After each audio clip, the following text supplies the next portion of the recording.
How are you doing, ladies and gentlemen? My name is Gerald, aka My Two Cents on It. I figured everybody and their mama on YouTube giving their 2 cents on it, so I said, why can't I just give my 2 cents on it? My channel is about interviews, reviews, commentary, anything that I feel my 2 cents on it. Today, I'll be talking to a man that's been in radio over 50 years. A man that's been in the Chicago Blues Hall of Fame. A man who has a radio show every Saturday night on WVON, 1690 AM. You can find it on iHeart or on your radio from 11 p.m. to 2 a.m. A man who I met my first night of radio, and I'm glad to still call a friend, a mentor, an advisor. Without him, I don't know where I'd be. Ladies and gentlemen, the one and only Sir Henry Cheatum. Sir, how are you doing? I'm doing fine. How about yourself? I'm doing good. I'm enjoying life. That's all I can do. Just take life one day at a time. That's the way life is anyway, one breath at a time, one day at a time. I want to thank you for having me as a guest on your program here today. Of course. Thank you for being on. All right. So I guess my first question is, what made you growing up decide to get in media, radio and television? Well, my father used to like uh, radio. He was a very, my father was a Navy man. He enjoyed he kept up with the news, politics, and all of that stuff. And, you like it. You listen to a lot of radio and you hear different disc jockeys and news people. You kind of like them. You want to try to imitate some of them. But when I went into the military, I was a commo man, that's communications guy. So, and when I got out of the military, I decided I would go to college for to pick up this, and that's where I did it at. I'm glad I did. I've enjoyed it. Both. Even though it's a change in area today, the way things are done. It's like right now, what we're doing, I would have to be in a television studio somewhere. But what you're doing right now, you can do it on your computer, and the quality is also good. So those are some different things today in it. And yeah, you can also do it on your phone too, from anywhere. You can be in Yes, the washroom, in your bed. Yeah, I mean, technology has changed a lot. and 24 hours a day. Okay. So, could you describe your first media job? My first media job, when hmm, well, I was I was at a broadcasting school, place called, it was a Midwest Broadcasting School. That's what it was called. And we did things. It was a closed circuit broadcasting and all. And I think my first radio, yeah, it was my first one. Myself and two other gentlemen, uh, we did a program on WOJO, which is Spanish today, and they had a lot of barter programs up there. And we did a music show, the three of us, talking and all of that crap. It was on a Saturday night, so that would be the first one that I did.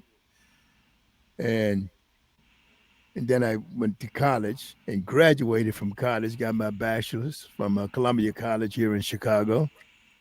And my first television job was in Indianapolis, Indiana, at WISH TV, Channel 8. Uh, and when I was there, I wanted to be a reporter, writer, a news type guy. That's what I wanted to be in news. And I did get a chance to do some writing. This guy let me wrote a PSA for Sunday Night News because he was a very relaxed type news anchor, basically on the weekend and stuff. But he was very relaxed. His name was last name was Johnson. I'm not sure if it was Don or not. But I can't think of his first name right now. I think his name was Johnson. And I wrote a nice little piece there. I did some PSAs for him, and he read them on the air. So I enjoyed that, and I did a couple of, I think, promos there at WISH. I was there for about a year with the great Jane Pauley and some others, but Jane Pauley, who's with CBS now, I think she was with CBS and I think other outlets too, but she was with NBC for a long time here in Chicago and in New York with Brian Gumble. Very nice lady. So I, worked at WISH with them, and then I came to Chicago. And in coming to Chicago, I got a job at WSNS, where actually I ended up staying for about 35 years total. General Electric bought us, NBC it is, and became NBC Telemundo.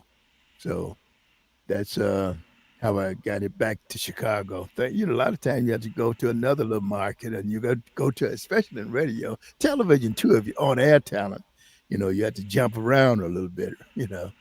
But in my case, I was able to come to Chicago. I thought I was going to get a chance at WGN, and also at NBC as a news writer. Uh, didn't happen as a news writer, but I did a lot of sports at WSNS. Part of a big, we had a great sporting broadcasting team. We did the first ESPN game in this town with the Paul and Laola, I think it was, in Chicago. So we did that. When ESPN was just coming out and they needed a crew, and I was what we called an AD on that program. Red Barber. Red Barber. No, it's not Red Barber. Anyway, that was the guy he had been a hell of a broadcaster in this town, and an opportunity to work with him, you know. Johnny Redker? Uh no, no, no. He was before him. He was strictly a radio announcer. He was a very nice guy, Oh, okay. He was kind of like the Harry Carey, He was part of the Chicago network of announcers, around, So that's who he was. I think his name was Red, but I can't think of his last name now. Yeah. Okay, sounds good. I was just gonna say, you are lucky because I know in this business you may have to go to a small town in Montana or Idaho all the way to Mississippi to Florida to make it, but you were lucky just Now go Mississippi from. been all right. Montana would have been all right. I don't Looking at know. it today. I don't know some of these states. I don't know about going to, especially a man of my color. But yeah, Your you're color would fortunate. have no problem in Montana. Go on out there and look at that big sky. Take your children out there. Hey, it's a big sky. You can see the stars out there. I guess so. I guess certain states like Montana and North Dakota, South Dakota, Maine, New Hampshire, Vermont. I don't know, but Yeah, yeah, but but I you are enjoyed fortunate. Wyoming. I was in Wyoming. I enjoyed it. Enjoyed it. Yep, I enjoyed it. It's like I said, I was in the military out there, reserve. After I got out of the regular military, hell, I spent some time out there, and they had what they call Frontier Day. John Wayne was alive at that time, and he was the guest who was coming in that particular weekend. I was out there, yeah.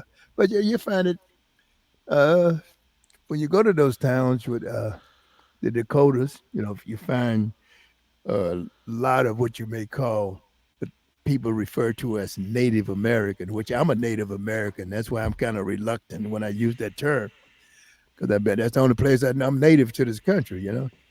But you find a lot of American Indians, and you got military bases, and you find uh, American blacks there, through the military, Air Force, and stuff like that. And they marry or they have children, of their own, and so you'd be surprised. Yes, you'd be surprised. Get Okay. cold now, a lot of snow, but Well, I mean, Chicago is cold enough, so if it's yeah, cold there, if it's cold here, I can hit it anywhere in the country. yeah. Okay, so I know you have a extensive history in both radio and television. So, what are the differences and the similarities between the two fields? But television, it takes a lot of in my day, it took a lot of people to do television. Okay, you're going to say you're going to do a show. Normally, you have 2 to 3 cameras. You know, then you got an audio person. You have a director, which is maybe a director producer, and he may be the director producer in TD. You would have a technical producer. You would have what they call what we refer to as a floor director. He's controlling everything on within the studio. He's in charge of that. Then you have the talent itself you're dealing with. Then you have in my day you had videotape. So we had videotape. So there was a tape operator, audio operator. All of the units were different. The what it took to put on the show then.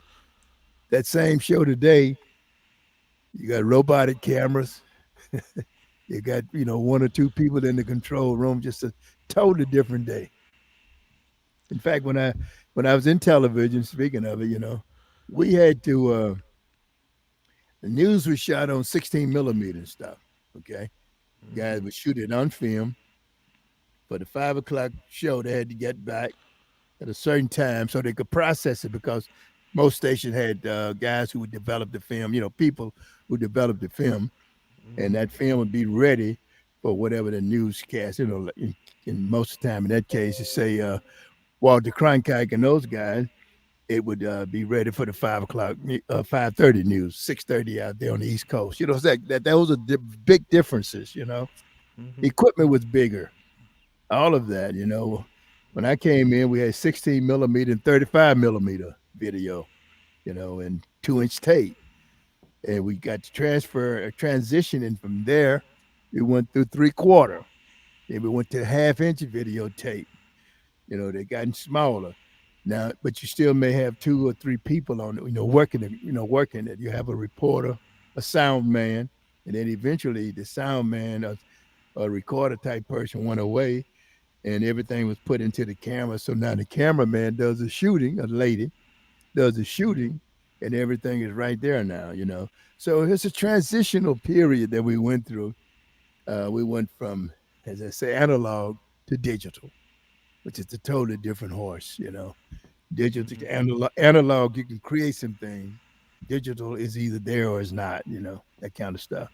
But yep. So it's interesting. I've enjoyed it. I did a lot of sports, man. I did a lot of different stories. I did a lot of things.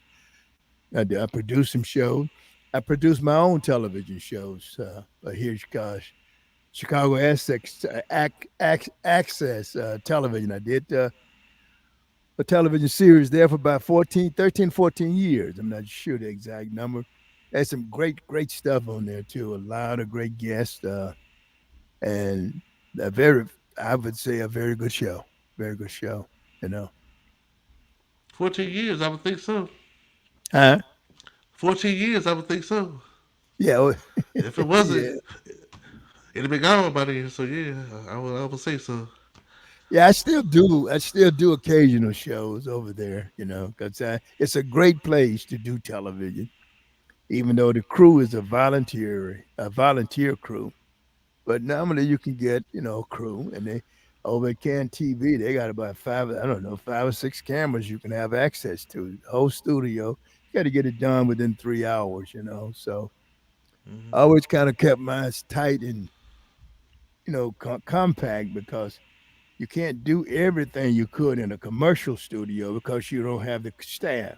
These people are volunteering, but where a commercial station, they getting paid, so you'll have the full crew for the chroma key and all of that stuff. And the chroma key is simply what you guys call the green screen, which is Mm-hmm. what I have here now. This background I have here, I got a green screen back here. you Okay. know. All right. So about radio, what is it that you like about radio?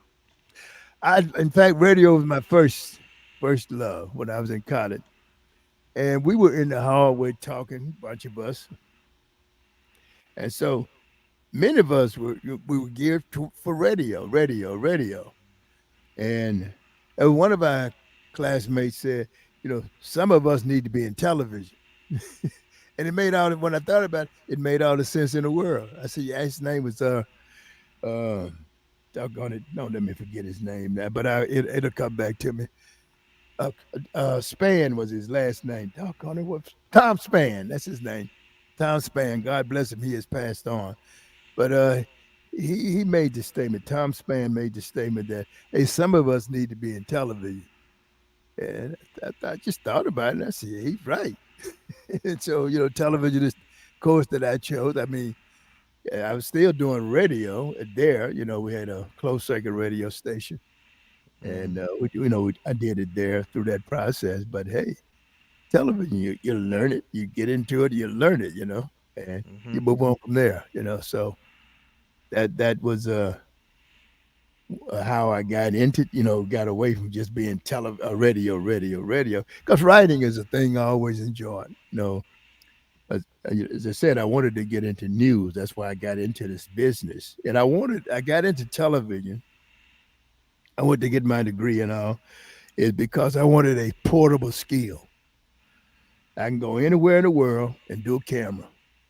I can go anywhere in the world and I can be an AD, And if I learn the language, hell, I can do whatever, the whole product.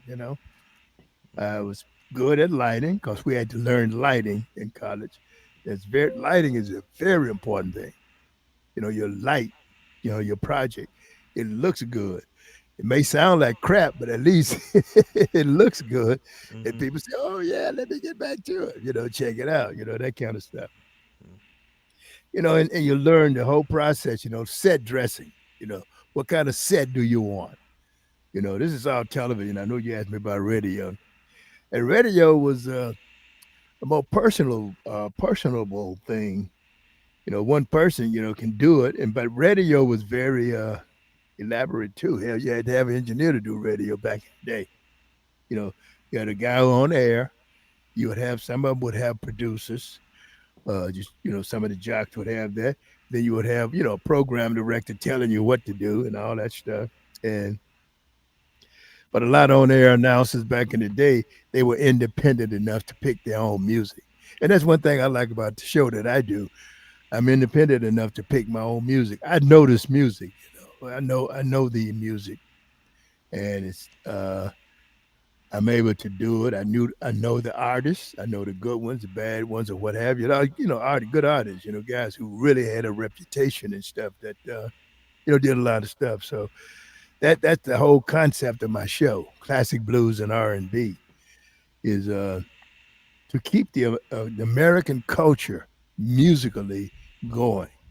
You know, uh, because I'm telling you, there's a lot of stuff that happened across the years. You say, where the hell is James Brown? Where's Bob Marley? Where these guys at, even though Marley's from the Caribbean, but he did a lot of time here. Mm-hmm. You get to looking for these guys. You say, hey, what about Sammy Davis? Where is Sam? So and you realize that if I didn't do it, that stuff would dissipate. And the next day, because like uh, just change the subject a little bit. And like people talk about I don't agree with it. Deion Sanders, a great ball, he's a very, very good ball player, Mm-hmm. baseball and football, professionally. Mm-hmm. And he was a very good back. Like young folks, they would say, "Hey, he the greatest ever," because that's the hype they're going. Like I was watching a show once with Brandon Marshall, I think, or some of the guys. they got to talking.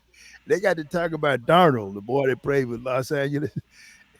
They act like they didn't know anything about the greatness of Lawrence Taylor. you know, they thought, no, well, Darnold is the greatest. No, man, he's not. He's a good ball player, but he's Lawrence Taylor, Big Daddy, uh, what's his name, Deacon Jones, and those guys. That's when football played a different way. So I think you Mm-hmm. need to know the history of something, and that will make your program a little bit stronger when you say, I do know where Gerald came from. Gerald came from here. He was born in Louisiana, moved to Mississippi, then he went to Arkansas, and he ended up in Chicago. Man, no, I know it, man. He was from Chicago. No, but you know the history of him. So therefore, it's very important to try to learn, the linkage and the lineage of a subject that you're dealing with. But Okay. that's one reason why I enjoy doing the program I do Oh, every Saturday night. all right. WVON.com, iHeartRadio. You can also download the WVON app. They got an app now. You can download that. So All right. Sounds good. and I was your boy out for 2 years. Was it only 2 years? Yeah, it was 2 years. It was That was a 2016 to little longer than that. 2018.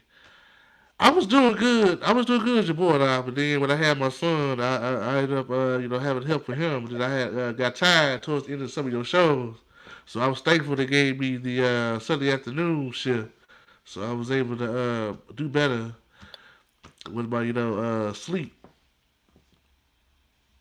Yeah. Yeah. So you mentioned Span. Let's talk about the Yeah. man that you do the show for, the man who owned the station, Mr. Oh, Mr. Purvis Purvis Span. Span. Yeah, he and Tom Span were two different. Span was my classmate. But Purvis Span, you're right. He's the late owner of WVON. He had a couple other folks, but yeah, he was the blues man, they've known as, and how he and I got together were uh, it was a concert he wanted to do at Soldier Field. So at that time, at that time they had like, what the hell is it now? They used to have different programs where you go out and you record and play them back, and all that stuff for the big networks and different Mm-hmm. things.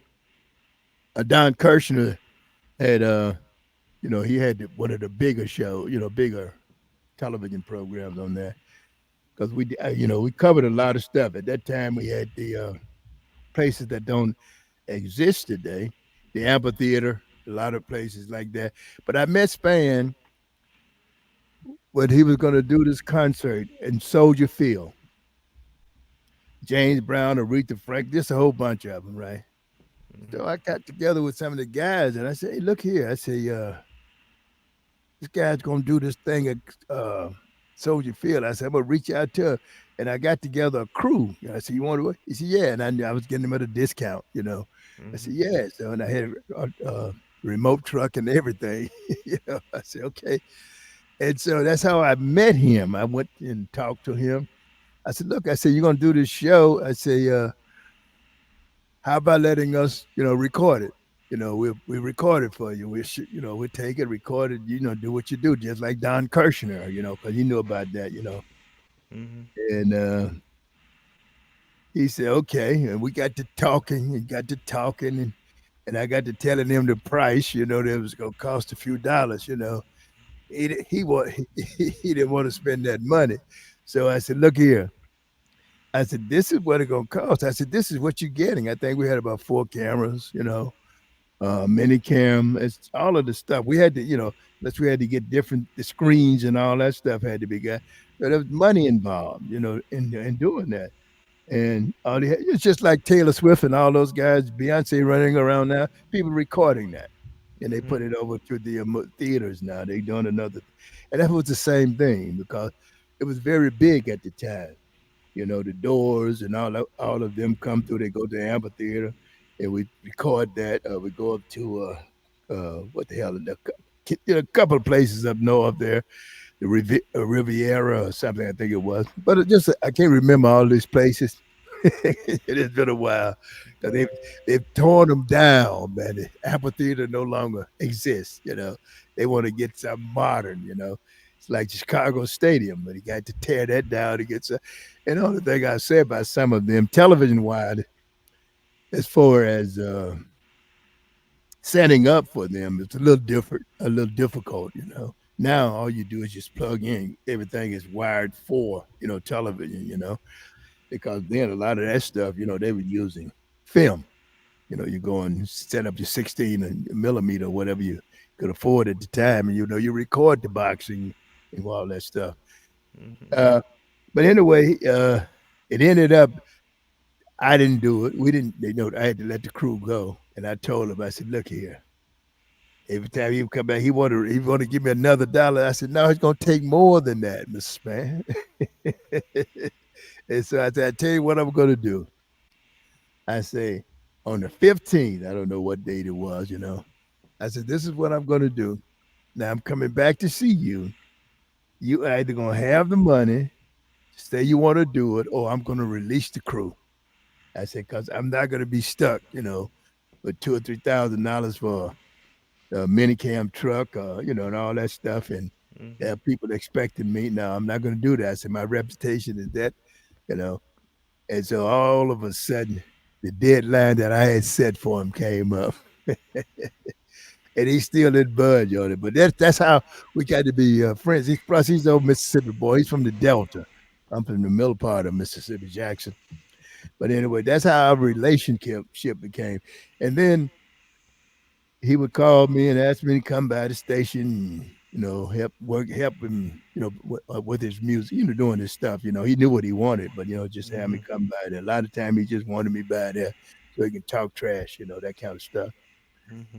And he got sick around 2009, somewhere around there. He uh he got sick, and once he did that, his son was here, and I told him, I said, "Look here, man." I said, "I'm gonna keep doing the show." I said, "Because if I don't do this music is gonna be gone. It would be, rap and whatever else they put there, but this music here that connects American culture would not be, you know." And I said, to me, it's very important, to keep this thing going. That's what we agreed to, and Melody agreed to it. And so yeah, we're still there doing it. The blues is 2000. That's 2009. That's about two. I took over that, but it was not my intention Mm-hmm. to do that. It was my intention to do what I was doing. I was helping him out, and that was it, But it ended up, that I'm still here, still doing it. Been trying to teach all of you young guys, but y'all don't want to do it. Y'all know y'all want to do sports. Mm-hmm. So the Melody you referred to is his daughter, Melody Span Cooper. Right, yeah, Miss Yeah, Cooper. yeah. Yeah, I was just clarifying for people who didn't know who's now the new owner of WVON. We got her father right, when he yeah. passed, unfortunately. Yeah, she's the head of WVON and WRLL, Midway Broadcasting. Yes. Yes, Yeah. her and her husband Pierre Cooper run the station. Yeah, right. They're in charge. Yeah. Yep. Yes, yes. So But I'm still doing it, and hey, it's got some new music. I just got some new music from Alligator Records. I'm gonna add a little bit to the show. I think I may. It is time consuming, because I haven't been in the studio and maybe about a year and a half, 2 years almost. I've been basically doing it and mailing it in, as you say. It's mm-hmm, new because I do it that week. I try to keep it as fresh as I can. But I think I may start doing some reviews on some of this music I get. Just doing mm-hmm, take artists and put him up there. They call it something else, but just add a little bit more authority my way, make people think I'm the big shot. I like to be the big shot. You know that. I've yeah, I always liked to understand. be the big shot. I You know that. understand. I understand. Big in the front. Hey, big in the front and shot out behind. Yes, yes.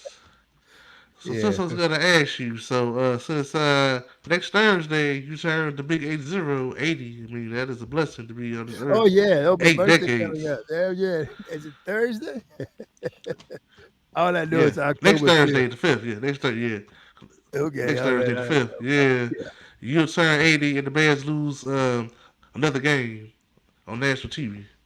You think they will? They're gonna lose the Broncos and the Commanders. They'll be on five by Who they playing on the field? the Commanders. That'll be on The Redskins. Thursday night Okay. Yeah. football. Yeah, yeah. Yeah. Yeah. They'll lose the Broncos on Sunday. Commanders next Thursday. They'll be on five by the time you turn 80. Well, yeah. I think they may lose to the Redskins, but I don't They know who's are gonna win that Bronco thing. they the worst team in the league. Even though the Broncos gave up 70, they are the worst. You think the Bears are worse than the Broncos? Yes, and Sunday will prove Really? it. That Yes, Bears they gave up 70 points yet. that's because they figure the Dolphins gonna beat us next Sunday. We got the Bears. We gonna beat them. Forget this game. We gonna focus on the Bears. Beat them next Sunday. That's why they said with the game of the Dolphins. Forget it. But yeah, I was gonna ask you a question. Since you turning 80 and you wanna keep the show alive, have you picked a successor for your show? I can't do that. No, I mean, like I said, many young people they are not they're interested, but then and it's like everything else. And during our period, my generation coming through, we had our groups, but we also had what our parents listened to. You know, like we came through, there was Muddy Waters and those guys, but then the Midnighters, the Midnighters, the Fire Royales, and all those guys, they was there. James Brown and all, Clyde McFadder, those guys was all there. Ruth Brown and all, and so we kept that transition. But today, by design, they decided to chop the link. They don't want kids to really pay attention to. I'm a mute for a second. Oh, excuse me. I don't know if you can edit that or not. But anyway, I had to cough. So they, really by design, they rather see something uh, that they control entirely than to have young people really embrace the culture of our country. A lot of people want to say our country, well, there's racism. So what? Every country has their problem with different groups. Everyone. Now, there's not one country on the face of the earth never had some kind of a caste system where things were not fair for everybody. So you work through that, and you can use that as a crutch or and as an excuse, but it doesn't help you to move the ball for yourself and nobody else. Dr. George Washington Carver was a hell of a man. Nothing stopped him. He kept on moving in spite of all of the stuff that could have kept him from doing anything. But hell, he was one of the greatest botanists on the face of the earth. Very great at all that stuff. But a lot of young people they have no interest in it. Like musical instruments, even though they don't have them inside the city school. But a kid can learn music if he or she wants to. There's enough videos on YouTube and different places where they sit down, look at this kid, man, he's getting down. Try to learn music through that process. I was with a young man, Michael Damani. Young man is a guitar player. He may about 25, 30 years old by now. I don't know if he's that old. I'm not sure of his age. A very good musician. And he played with a lot of older guys. The original Chicago Blues All Stars and guys like that. That was a Willie Dixon band. And he said he was on the west side. And this young kid saw him with the guitar. And the kid asked him, said, you play that? Said, yeah. He said, can I touch it? Yeah. He let him, touch it and everything. Mm-hmm. But it's that kind of thing where they're not used to these things. They take things away, and kids are not really appreciating that there's some older person or somebody of their peers that they can sit around, they can learn to play the piano, the guitar, the drums, and all that stuff. They can learn to sing. It's all kind of stuff. Many of us got a singing from church. You go to church, you couldn't sing at the time, but you learn through the process. So, but that's I cannot. You find a hard time, trying to find a young person who really want to take and respect it. It's a matter of respect too. You know, uh, don't give me some garbage and say, "Well, that's blue." No, that ain't blue. That ain't rhythm and blues. That's not soul music. That's not gospel music. You know, Mm-hmm. that's not jazz. I mean, just because you put a name on it doesn't make it be. Prince was Prince. He's a rhythm and blues, so he was all of it. Musician. Michael Jackson. So these guys are, but Michael. The difference between Prince and Michael is that Michael wanted to appeal to create stuff just for other people, for other groups, rather than making them come to him. That's what a great artist do.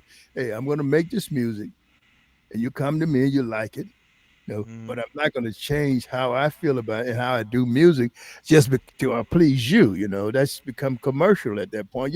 Commercial in a different way.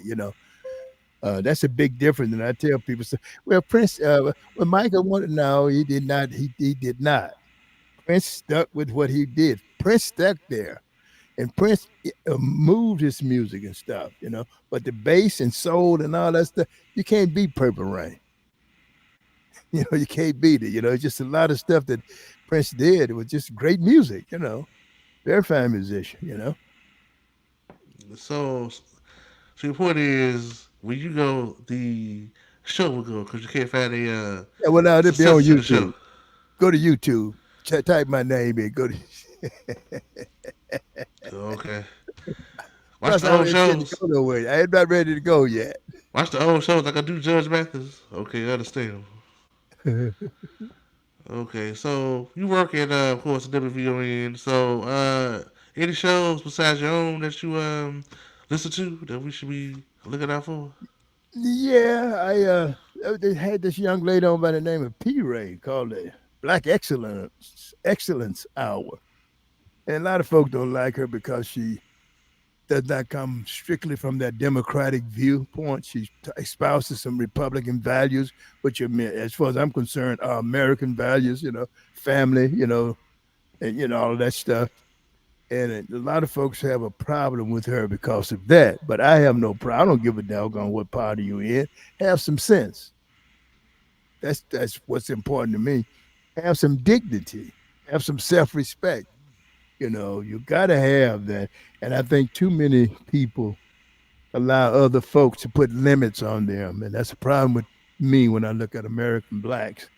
Is that this is your country. You're entitled to everything.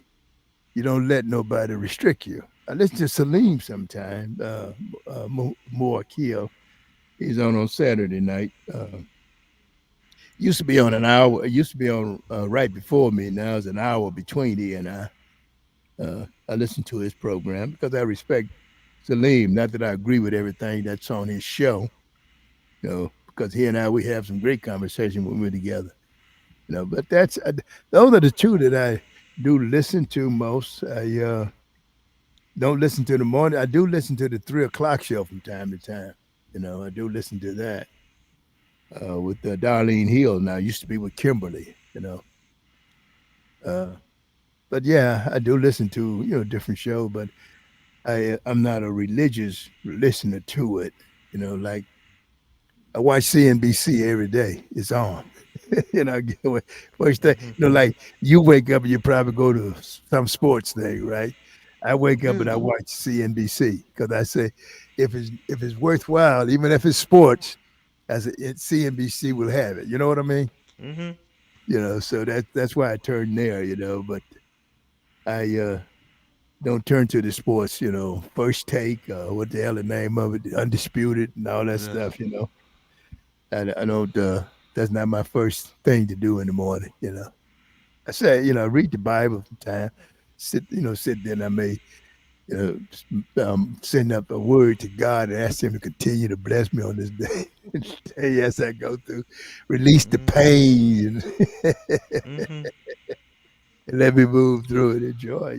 But now I'm glad to be in my eighth decade. I'm looking for my 10th decade. And then when I get to my 10th decade, I'm gonna let you have it.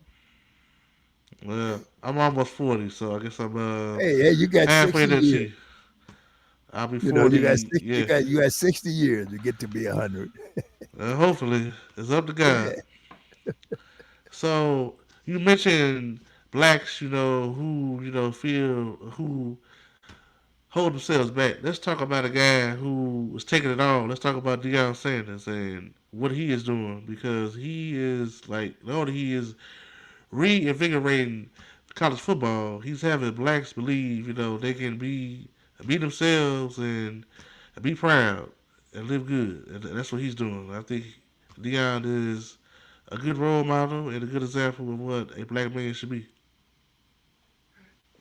Well, Deion is okay with me. I mean, he was okay with me as a football player and as a baseball player. I have respect for him for that. I think, uh, he came to my hometown college, Jackson State, and a lot of folks think that Deion did everything for us. But I explained to folks, I said, let me explain something to you. I said, now Dion was in Dallas. He never coached in a college.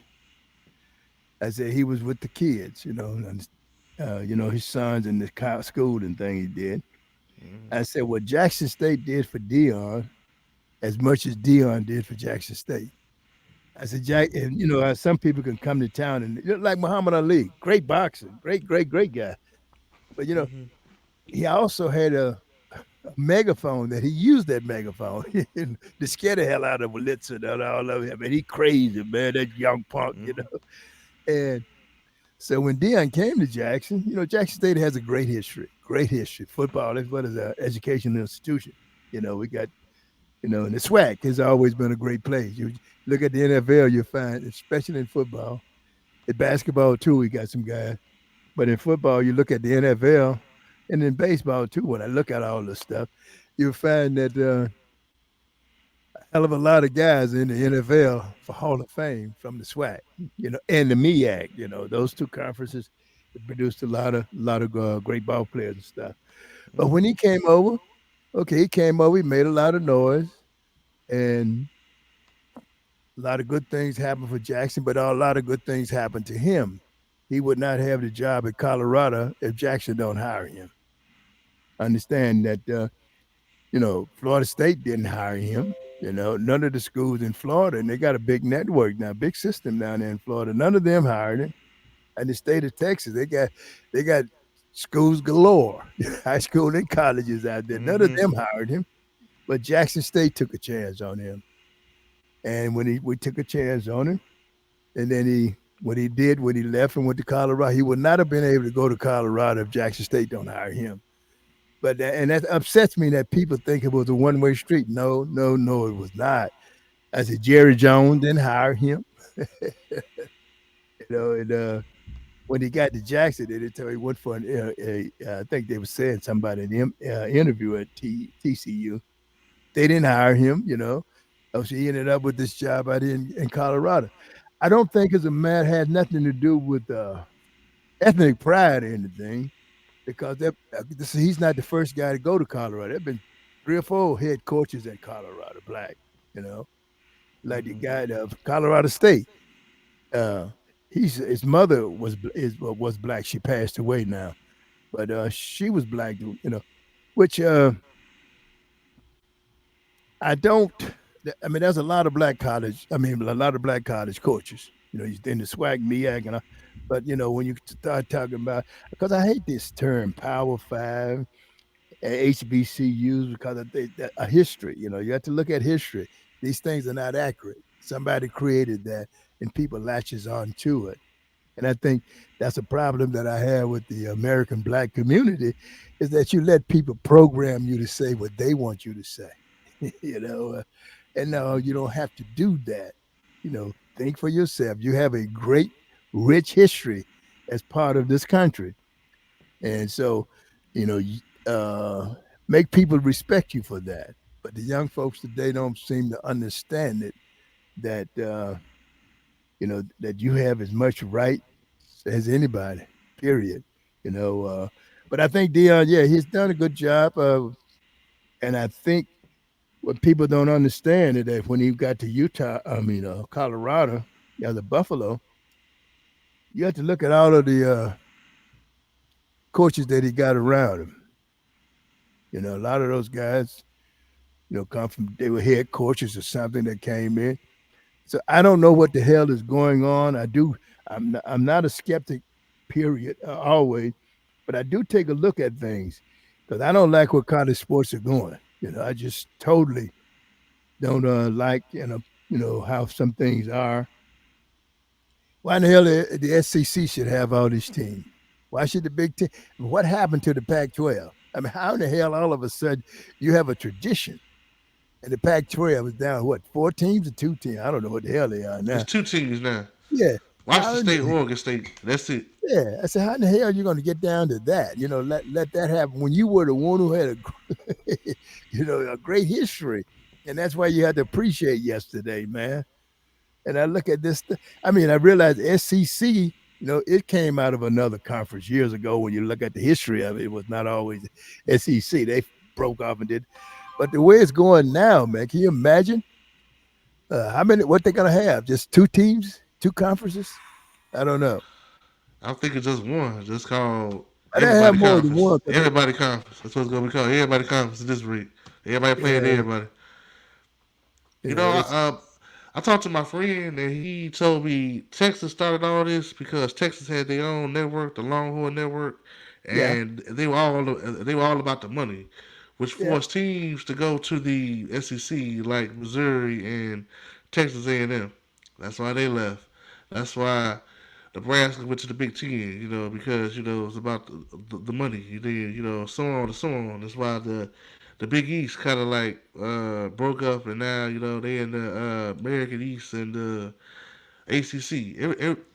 Everything's about money. That's why the NBA, the NFL, they got they made these changes with the playoffs and the regular season of sorts. Everything now is about money. It used to be yeah, which about is a shame. tradition and competition. Now it's about money. It's the name of the game, making money. That's why Right, and you're everybody. right. That's You're why right. everybody and mama's on YouTube. Well, only for a voice, but also maybe for a chance to make money. Like, like myself, it's all about the money. Nothing wrong with that. It's the name of the game, the money. Yeah, but money should not be your total and sole motivation for anything because if you do, guess what? I look at what's this boy named Jackson with he played with the San Antonio. What is his name? Anyway, he got some shows. Steven That Jackson, reading and this kid all was about the smoke. yeah. What's his name? Steven Jackson, right? Yes. Something like. And I was looking at this kid. I said, today I was reading that he said these guys don't understand what it means to get a championship. They all looking for money, but they're not willing to do what it takes to get work to get a championship. They get money and that's it. They don't care about that. And I thought about it. I said he absolutely has a point there. Uh, you they don't have too much to do with it. It's all about how the commissioners and all that crap, like you said, it's all about money. They're gonna have Beyonce at the game Sunday probably, just like Taylor Swift was there. They'll have her there with somebody, she and Jay Z. But I guess the difference is that by her being married to Jay Z, and this girl is not married to Kelsey, who's still active. He was a football player. Hmm. There was a lot of hype there on that I thing. saw the first half of Bad Sheets. I turned off afterwards because the game was over with. I saw Yeah, in the skybox with Kirsten's yeah, mother mother. talking it up, chopping it up with the Yeah. mother. Yeah, yeah. I saw the first Oh half. yes. So I guess they'll find another celebrity, I guess, to bring. But I thought about it. I said he's absolutely right that the guy not willing to work for it. I mean, look at what Harding. I know his move from Oklahoma was not his, but I thought that James Harding and Durant. No, look at wait a minute. You went to the playoff down to the last, I think, and you lost that. But why you want to now all of a sudden leave and not stay there at Oklahoma and try to say we're gonna get over the hump? Because that's what the Bulls had to do. The Bulls first had to go through Cleveland. They couldn't get through Detroit, you Cleveland. mean? Detroit. Huh? No, no, Detroit, you mean? no, no, no, no, no. The Bulls couldn't get past Cleveland. They You could mean not get Detroit? past. Huh? No. Listen at me. The I'm Jordan telling you. Bulls. The Jordan Listen Bulls at me. couldn't get past Detroit. No, no, no, no, no. Listen at me. History is what I'm telling you about. Okay, the Bulls couldn't get by Cleveland, so they I don't know. Every finally. time I watch I turn on YouTube. Every time I just see Jordan's beat Cleveland over and over and over. No, no, no. But look, they couldn't get by Cleveland. I'm telling. Listen at me now. I'm gonna tell you. I'm giving you a little history. Check it out. The Bulls couldn't get by Danny Price and Cleveland and the other guys they had down there. So the Bulls finally was able to get by Cleveland, and once they got by I think it'd Cleveland, be they couldn't. Detroit. I think it'd be Detroit because Detroit couldn't No, beat no, them. I'm telling you what I mean. They couldn't get by Cleveland, then they couldn't get by Detroit, and they finally was able to get once they got through Cleveland, then they couldn't get through Detroit. That's the history of the Bulls with Michael Jordan. Hmm. And they finally got through Detroit.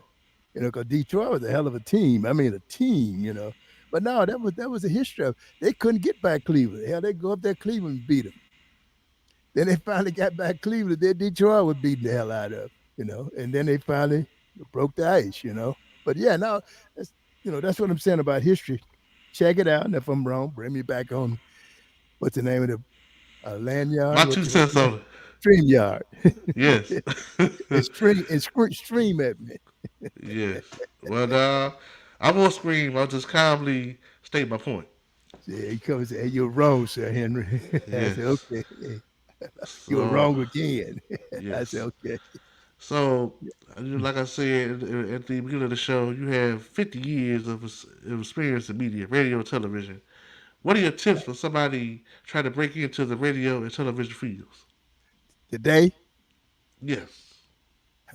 hmm, I, I, I really, I really don't know because I think probably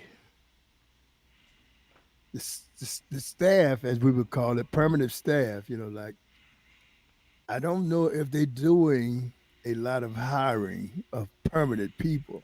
I think when people, like when I left, you know, I don't think I was replaced by anybody new. They may have brought in some daily hires by someone who was already there who moved up into my slot, or they combined a lot of the duties, and they're probably doing a lot of that today is because like you talk about your telephone works, you know, and they have a lot of people out here who think, and they may be just in thinking that they are journalists. Journalists is not just somebody who compiles it, but you also need to have a moral, which is left is not here today as it was, an ethic about things. There's certain things that a journalist wouldn't do back in the 60s, 70s, 80s, and before that, And there was, you always had guys who wanted to try to catch someone, some public figure, in some kind of shenanigan. There has always been that. But there are a lot of people out today who feel that they are a journalist, and a journalist has a responsibility. It's like the ethics of law. Doctors have an ethic. It just you just don't print something to just print it. You should be able to authenticate it. And that was during my period when I was in journalism and stuff. One of the things that I always admired about the Wall Street Journal, and they lost too. You can't stop it. That you had to be authenticated by three. I think it was three editors. You had to have one editor. Okay, look at it. You had another editor look at it. You had to have another editor look at it before it was finally published. But you still can't. They weren't able to get around the Washington Journal. There was a girl named Janet Cook, I think her doggone name was. She won a Pulitzer Prize for the Washington Post, but she had made up a story, you know, and it was one of the stories it was a story made up about at that time drug. It was back in the 80s, I think it was. Drugs had was permeating our country, and there was this young kid, and she did a story about this young kid sitting there watching his mother, boy, and her boyfriend or something, shoot up and all this stuff, which was a total fabrication, which was a total lie. They took the doggone Pulitzer Prize back from her, but that should have never happened. But even though they did have, gate stops, to try to prevent that kind of stuff, but it's Hmm. still gonna get by. And I think today a lot of stuff, gets by today because you have I put a story out, you put a story out, and rather than me checking it out, I want first is not important, man. Accuracy, as far as I'm concerned, is the most important thing. It's like what happened when Kobe Bryant got killed. The way he was put out. Oh, wait a minute, you're gonna do this and nobody because normally you had a process.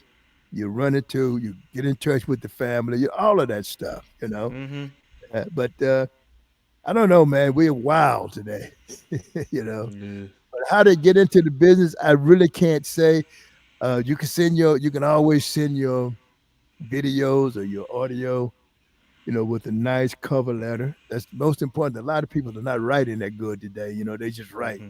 No punctuation. no stop marks, no slow down or none of that. They just write.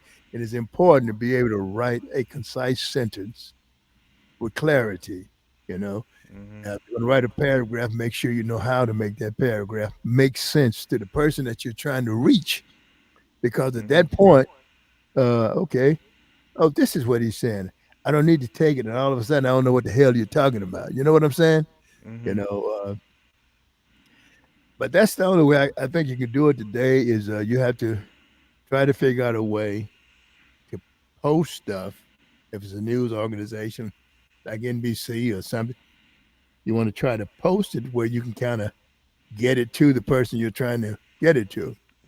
You know, it's not like when I came through, everything was out there. I talked to a human being. I didn't have to go through a bunch of prompts. You know, Mm-hmm. that's one way they protect everybody. You know, you got to go through a bunch of prompts now. You know, and if I don't want to talk to you, I don't have to. You know, Mm-hmm. so I don't have any real answers as to how. But you know, one thing that's always great at any time is being a great writer.